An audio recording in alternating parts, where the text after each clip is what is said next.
try. You can try. Yeah. Who is on a laptop? Yes, sir. Yes, sir. Recording Now started. Recording started, right? Yes, sir. yes, sir. Okay, guys.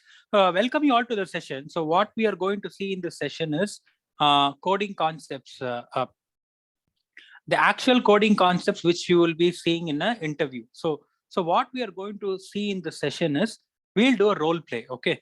So I will be the interviewer, and I'm coming from a big gaming company, and I'm going to recruit a product manager, a software developer who is going to develop a rummy game for me. So you're aware of these commercial rummy games, right? Like Rummy Circle, Jungly Rummy. Yes, you're aware, right? Yeah. Yes, So sir. like that, we are going to develop a rummy game which is called Rummy, Chemical Engineering Rummy. Fine. Sounds fun. This sounds fun. Yes, sir. Yes, sir. Yeah.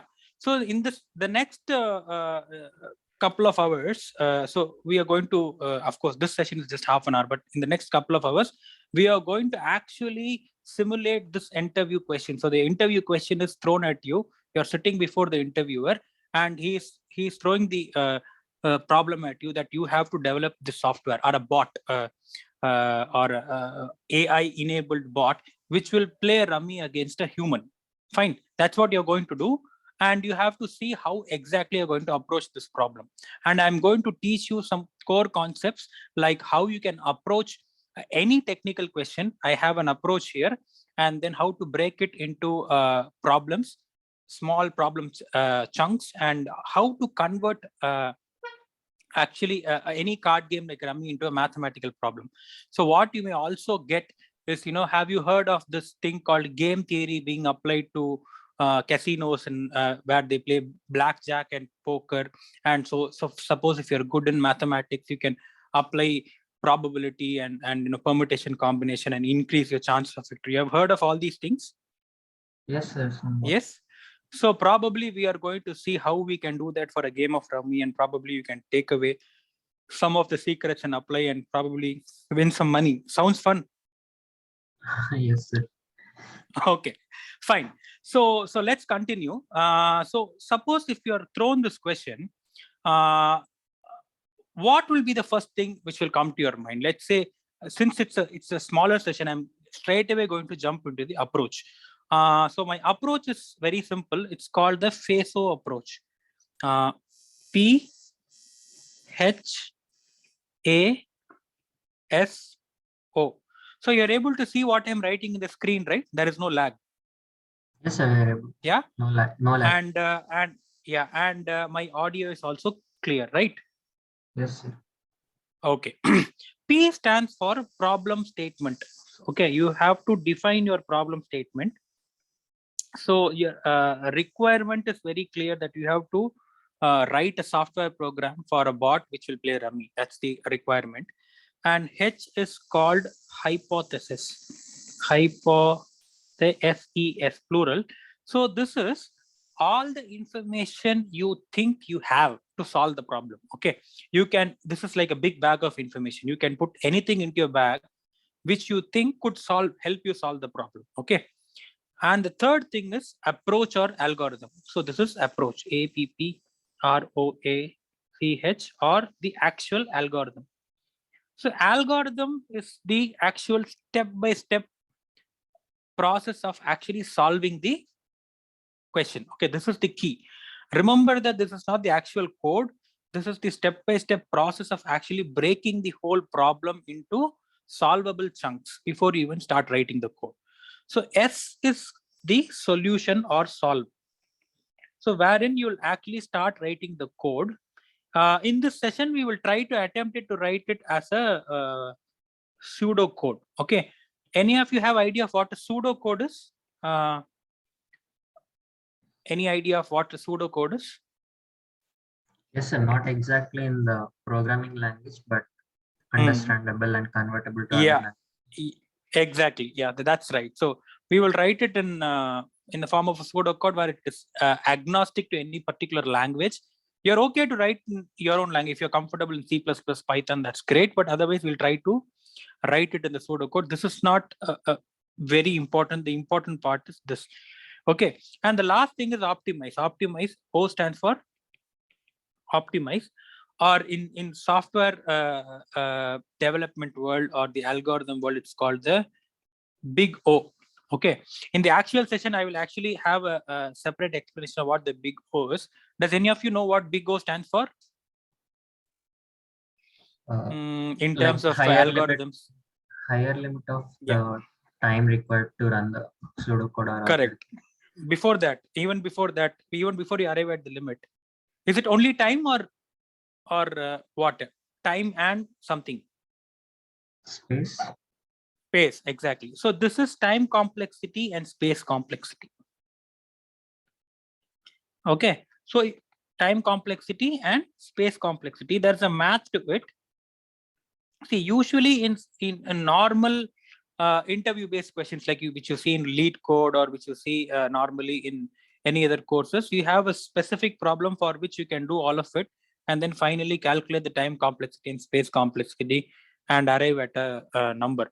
But we are going to do all of this for the software. Okay, so remember that we have to do it for like 2 hours, and the most important thing is your thinking process. You have to keep iterating through all of it again and again and keep on talking so that the interviewer is clear on your thought process. This what it is actually called as algorithmic thinking, whether you are able to think in terms of an algorithm. That is most important, and that is the key takeaway. So most of you final years who are going to take the interview, let's say right from next week, this approach is most important, where you take the problem head on, think in terms of an algorithm, keep talking, keep solving, iterate, go back to, if you are at this point, if you have to go back to problem statement, amend it, do it. If you have to go back to hypothesis, do it again, amend your algorithm. From this algorithm, you have to go again to solve and optimize, and this is the center point. Okay, so that's how we are going to break out this problem. Fine with the approach? I have given it very in a very short format. This will be detailed in the actual session. You're okay? Yes, sir. Yes, sir. Yes. Okay. Now, since the session is very short, we will not probe into too much on the problem statement and hypothesis. We'll straight away jump into the approach. Okay. Let's, in this particular session, what today we will only discuss on the algorithm, because that's the most important thing, right? Yeah. Yes, sir. Okay. So let me go into the next page. Let's say if we are going to discuss only on the approach first, the problem statement is very simple. The problem statement is you have to build a software for Rummy process and let's say hypothesis, and you have to ask questions. Let's say what question you will ask. Let's say or let's do one thing. Let's start with the hypothesis. Okay, let's start with this. Remember that you have to ask questions and get answers. For now, I will play the role of both the interviewee and the interviewer. Okay, so the interviewee, so I'm Anand, I'm conducting the interview, and the person who is attending the interview will ask, like, sir, can I know this, can I know this? Okay, so that's the way you will probably have to converge to a point where you can get the hypothesis.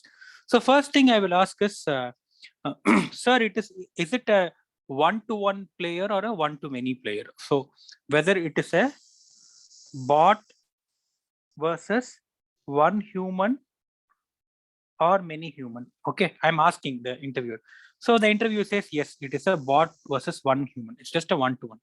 Okay, then what is the rules, play rules? Okay, there are various ways you can play Rummy, but we have to exactly know how the game is played for this, so that we are developing the code for that. So how the play is, okay. So for that, the answer is, let's say, Anand, it is a one deck play, just one deck. So you are going to take a pack of 52 cards and you're just going to play with that. You're going to just shuffle it out, split cards between the computer and the human, and whatever is remaining is what you're going to draw your card from. And the way it is going to be is 4 plus 3 plus 1. Okay, I don't know, I think most of you are aware of how a basic Rummy game is played, right? I come with that assumption, otherwise I will take that separately, and maybe you can in your promo you can as a fun element keep this as a prerequisite that please make yourselves aware of how a game of rummy is played. But in this group, are you guys aware of how rummy is played? Basic game. Yes? I'm not that sure, sir. Not no problem. Any of you are aware? Anybody? Yes, sir. Yes, sir. I'm aware. Who's that? Who's that? Shashank, sir. Can you Shashank, explain? Sashank, can you explain? Yes, sir. Just 1 minute summary of how a game of rummy is played for your friends. Yeah, based on the number of players, we divide the deck into equal number of cards between the players.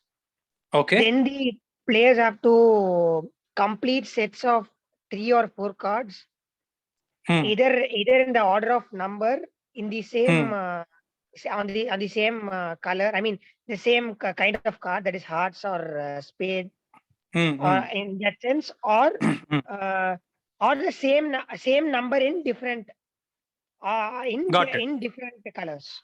Got it. So I will 3 or 4 cards. Okay. So to put it very clearly, so what the play is that in this particular play, there's just one deck, 52 cards. And what you have to do is a player is win. A player will be declared win where he has a set of 4 cards plus 3 cards. These 4 cards has to be in a sequence. Okay, any sequence from ace to 3 to, you at least you know the deck, right? Playing card deck, ace to 10, and then jack, queen, and king. That much you're aware, right? All of you? Yes, sir. Yes? Okay. So it has to be in a sequence of the same house. Okay. Sequence is sequence of numbers, and house can be spade, clubs, hearts, or diamond. Okay. Of the same house. That's one thing. And this 3 either can be a sequence that's optional, or it can be the same number of any house. Okay. It can be a 444, 333, 555, 3 kings, 3 queens, 3 jacks, anything. Okay. Plus there will be one card which will be called as a show card. Okay. Suppose if you arrive at this sequence, the moment you arrive at this sequence, you will drop this card and then show your sequence. That's why it's called a show card.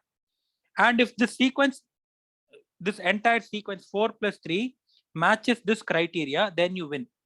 Otherwise, you have to repeat your card. Suppose you have to see whether you have to drop this card, pick another card, and then put it in this card, this set or this set, and arrive at the sequence as soon as you can to arrive at a victory.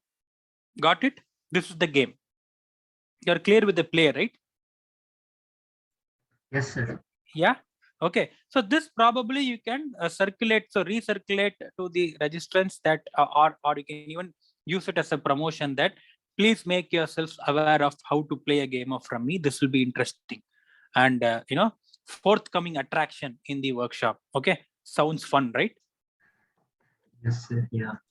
Oh, okay. So now we will go into approach. Fine. Now, how do you think we can break the problem mathematically? Okay.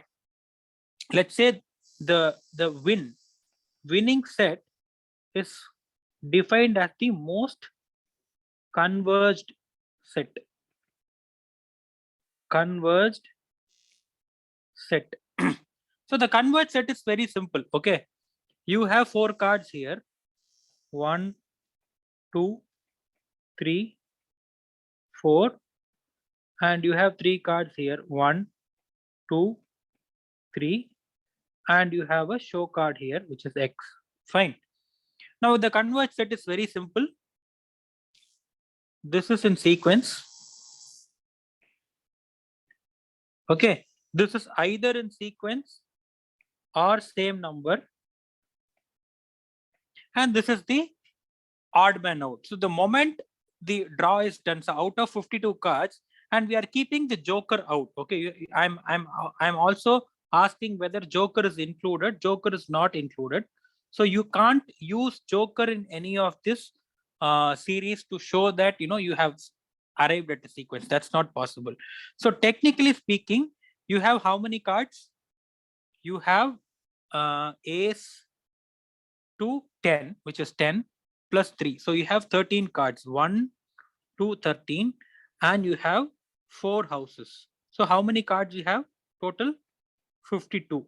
Am I right? Yes, sir. So out of that,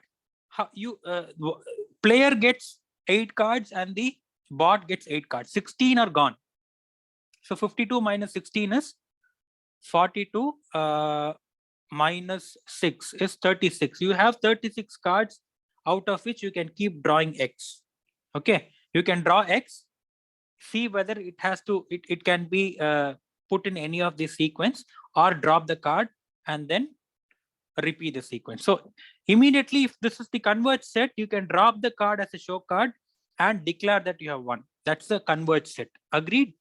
You're aware. If you're able to get this piece, then it's fine. Got it? Yes. Okay, that's the most converged set. Now we have to define the most diverged set. And this problem mathematically is a convergence problem. All of you are aware of the concept of convergence, right? Being chemical engineers. Yes? Yes, sir. Yeah. Okay, sometimes I will ask the obvious, don't mistake me, because just to be sure that you are with me. Most diverged set, because see, though it is a game of rummy, there's a lot of mathematics in it. That's the most important thing, and that's why that's what I want to teach. And then that's the key takeaway of how you can totally change the way you are speaking in an interview itself. Okay, most diverged set to 1 second. So the problem is to most converged set. So you have defined the most converged set. How would you define the most diverged set?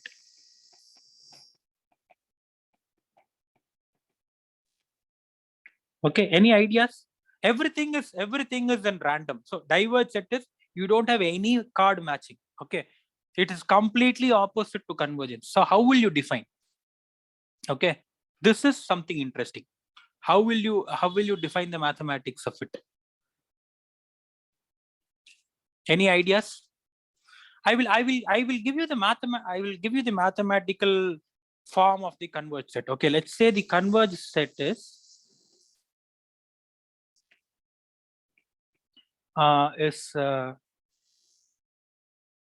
n h. N is a number between 1 to 13. Okay, let's say even Jack, Queen, and King are numbers 11, 12, and 13, and H is either spade, club, hearts, dice. Let's, for simplicity, keep it A, B, C, D. A, B, C, D. 4 houses, 13 numbers. Okay.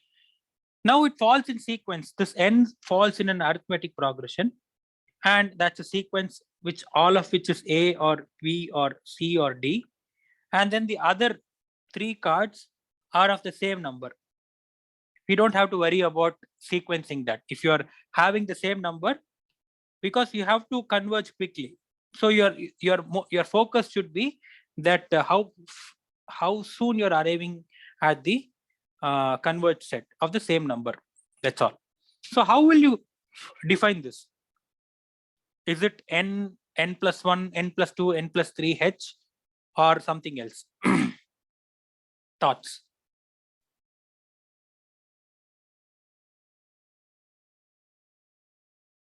Because you have to now get into the domain of putting it in an algorithm. Any thoughts?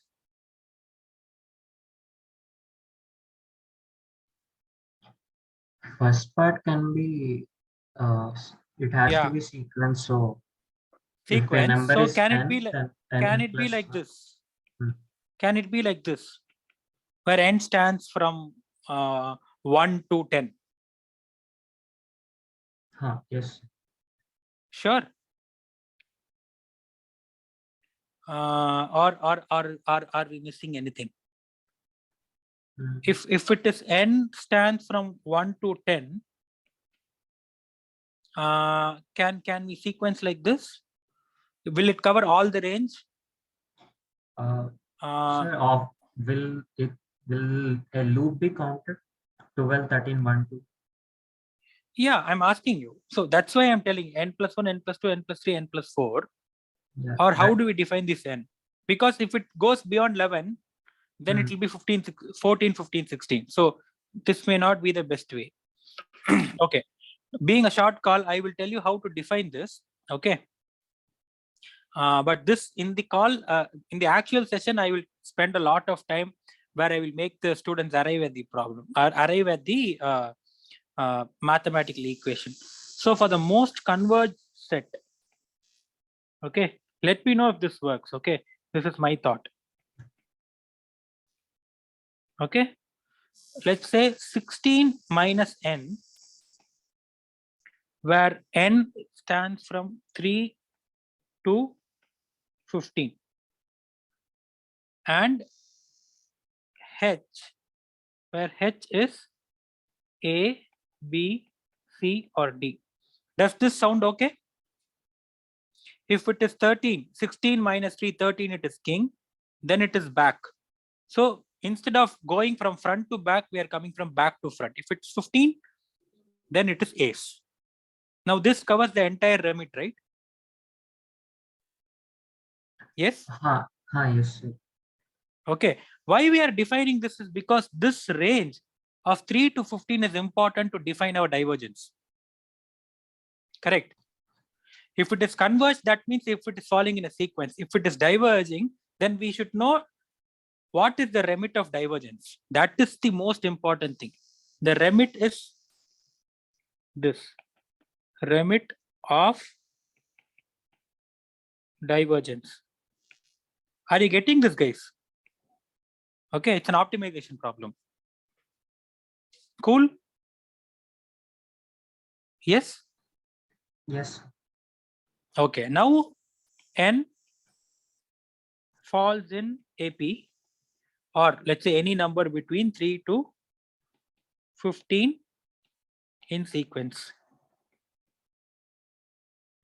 and of the same house. And the other set is already you have 444 or 333 or 111 or whatever.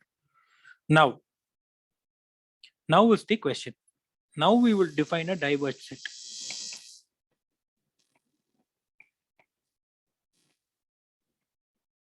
Okay, I need your thoughts here. How can you define a diverged set? Let's say diverged set means it is complete disarray. Complete. Correct. Yes or no? So let's, yes or no? Yes, sir. Okay. So let's say we will divide this into two parts. So there is, you have 4 cards here, 1, 2, 3, and 4, and you have 3 cards here, 1, 2, 3. And first thing is you are very unlucky. So all of this belongs to different set, different house, A, B, C, D. Okay. First, we have to define the most diverged in this part. Only then we can go to here, because this is the easier part. This is the tougher. Arriving at this sequence is tougher than the second sequence. Yes or no? Because this sequence, you need you need it to be in sequence and also in the same house. This is a easier sequence. Either it has it is being, this being in sequence is optional. This being in sequence is mandatory. So the first part is tougher. Yes or no? Part 1. Yes. Can I get a yes? Yes, sir. Okay, fine. Don't worry if I'm a little fast today, but all of what I'm discussing today is like will be intensive. I will be detailing it out very slowly in this session so that every one of you gets the crux of the solution approach. Now, how will you define? Can you tell me? Suppose you pick the card X. Fine.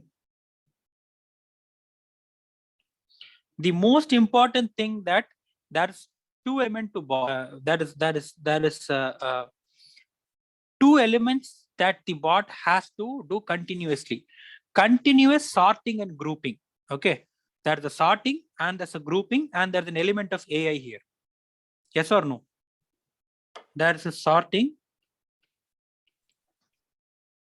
and there's a grouping. So this part is grouping, this part is sorting. So initially, you may have the algorithm for sorting can be anything like merge sort or quick sort, wherein it can partially keep these two arrays sorted, and then depending upon that, it is picking this card. So this card is picked from this 36. Okay, this is the luck of draw. Now the most important thing is, see, there's an element of chance in the draw. There's element of luck there. But beyond that, to make the bot win, you have to skill the bot. The skill is the bot being able to decide whether this card picked should go into the deck or should go out of the deck. The sooner it decides and takes the card in the deck, if it is right, and then converges towards the win, then it will win quickly. Otherwise, it will not win. Yes or no? Yes, sir. Yes. There was one. Who was the person who was explaining the game? Shashank, is it? Yes, sir. I was trying to explain. Yeah, Shashank, do you agree with this? You pick a card. The skill of the player is whether to decide whether the card should go into the deck or not. That's the key of the game. Yes, the sir, sooner you're able, that's technically the key of the game. If you're able to decide that quickly, that means you're converging towards the victory. If by mistake you drop a card that should have gone into the deck, that means you're diverging away from the victory. Yes, agreed. Yes, sir, agreed.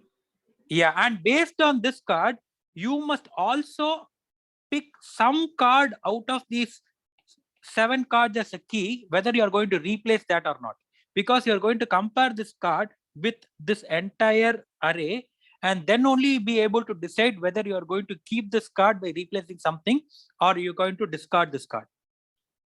Shashank, yes? Yes, sir. Okay. Now, how will you define this complete disarray? For example, let's assume that all of this is belonging to different house. Now, what can be these numbers? These numbers are also as random as they can. Now, the remit is 3 to 15. Okay.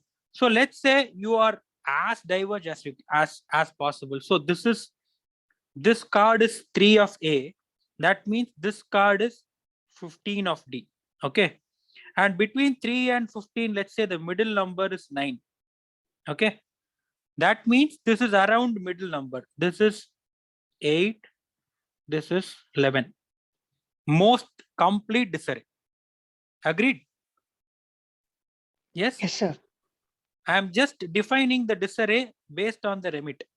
Now, this part 2 is also equally diverged from this. Okay.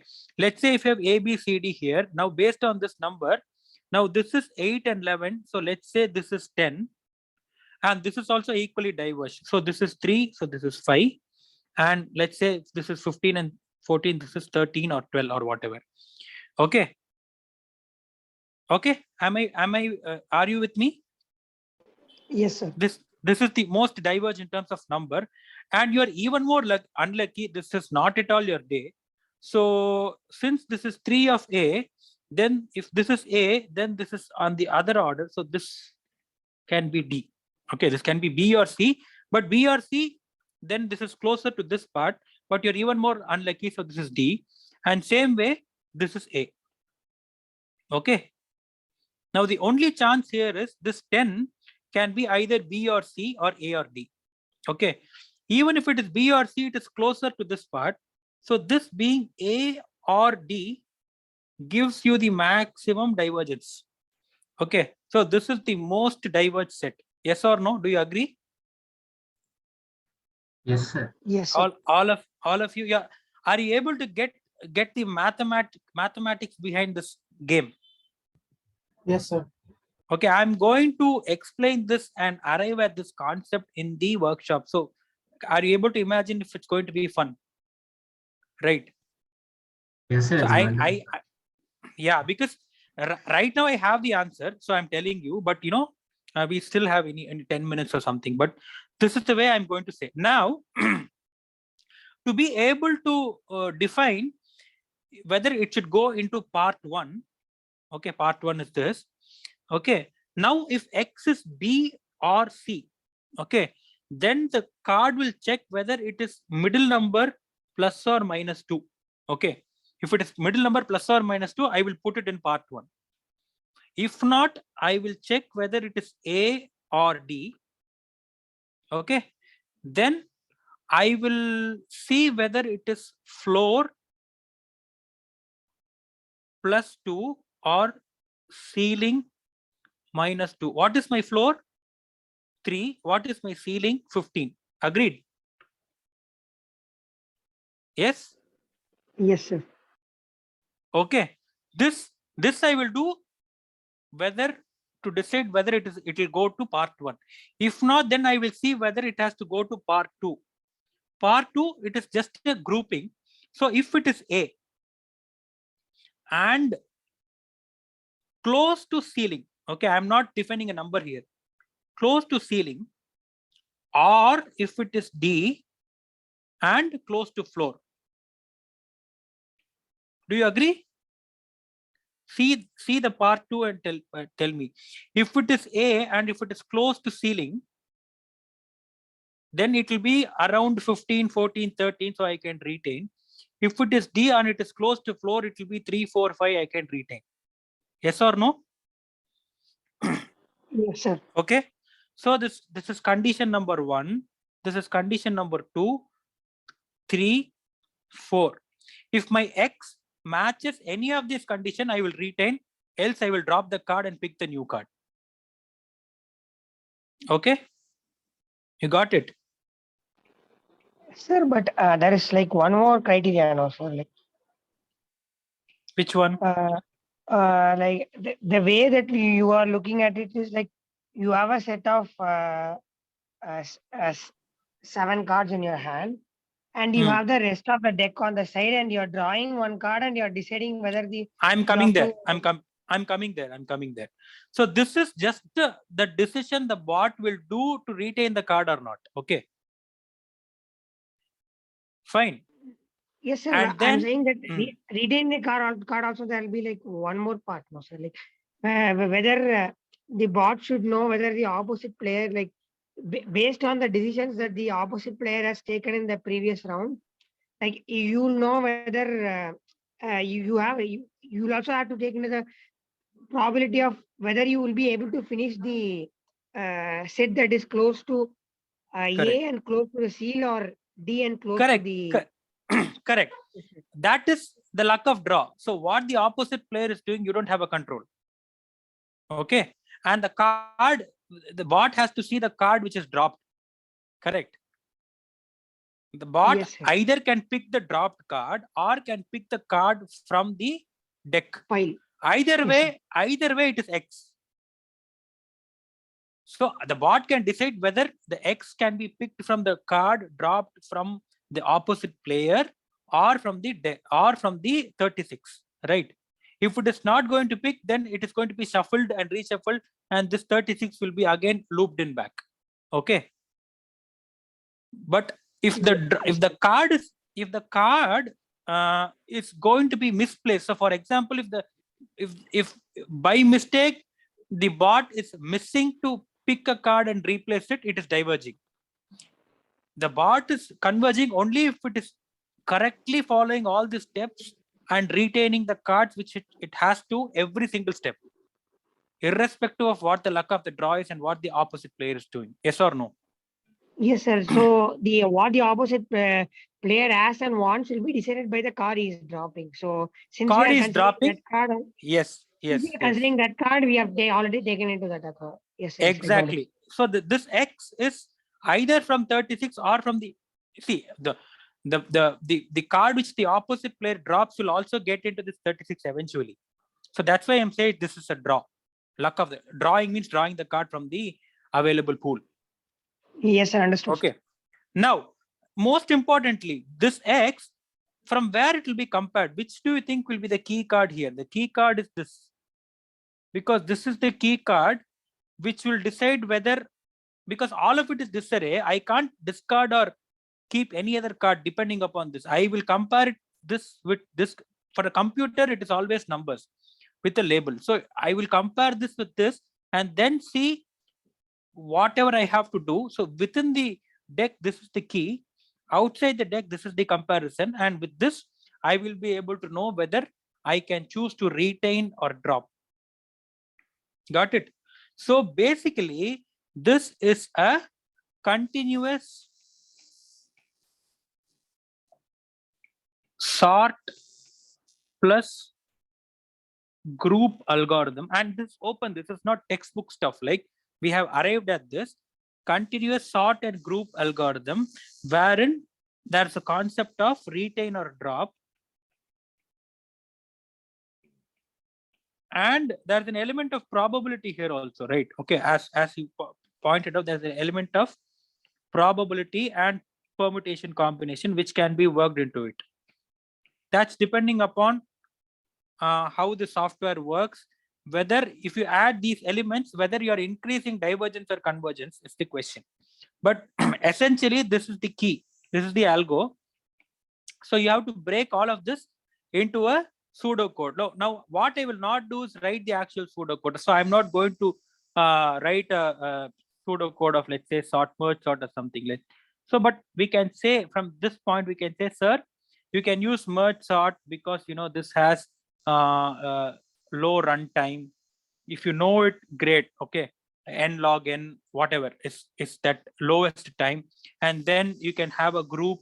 And if you get to a point of a discussion of time complexity versus space complexity, great, because we as non-circuit in branch folks, it's not necessary that we have to know all the concepts of data structures and algorithms and time complexity and space complexity. But if we are able to talk like this in the interview, see, imagine that I'm also attending the interview, you are interviewing me. If I'm able to break down a problem like this, will you be impressed or not? You tell me honestly. Yes, see me as a candidate. You just see me as a candidate. I have not solved anything. Okay, I have just put down my thoughts on a paper, and this is how coding interviews will be. For those of you have interviews, not the test. Okay, the online test is where you actually code, but the interviews will be whiteboard, pen and paper stuff. That's why I will also have the session like this, and wherein I will give real problems like this. This is a real problem where you can actually try to develop a product which is having an element of AI. Okay, so you will have to develop like this, and finally you will have to arrive at time complexity and space complexity. I will not even complete this discussion. I will keep it open, and since it's a workshop, we can have a lot of things open-ended. There'll be a lot of questions. We can take it and we can solve it. And so finally, I will again come to my method, which is FASO. This is my own method. Okay, so I have adopted this from various resources, but this is a set procedure to approach any technical problem. So problem statement, you write down the problem statement clearly. Hypothesis, so you ask all the questions you want. Okay, the more questions you ask, the interviewer will be impressed with you that you're trying to solve the problem. So all the information you think you have for solving the problem. Okay, now A is the main thing, the approach or the algo. Spend maximum time in this. Don't jump into coding. Okay, because even if you start to code, they will only check your algorithm, and they're only going to check your problem solving methodology, and then try to solve using a pseudo code. Don't be hung up with a coding language and syntax and all that. Probably in an interview, you will not even be able to get to this point. If you are getting it, great. Use a while loop, for loop for that numbers, and try to write an optimization program for using a pseudocode. All that you can just brush up through our chemical engineering optimization course itself, and then finally optimize using this. Optimize is different. This solve is actually the optimize. This is the time versus space complexity. Just brush up this fundamentals from anywhere. You can see lead code, you can see Google or any other standard material to see how it is basically calculated, if you can get to a point. But optimize for the actual algorithm, just when you get to at this point, don't take a simple problem and say that you will optimize like this, just because you want to show that you know how to solve. That won't solve the problem. You have to get to this point where you're actually solving the time complexity for the algorithm which you have written. Okay, great. Yes, sir. Okay, maybe it will this session may get over in some time. So how does this sound? Does this sound fun for the workshop? Sir, should I stop the recording for now? Yeah, you can stop the recording and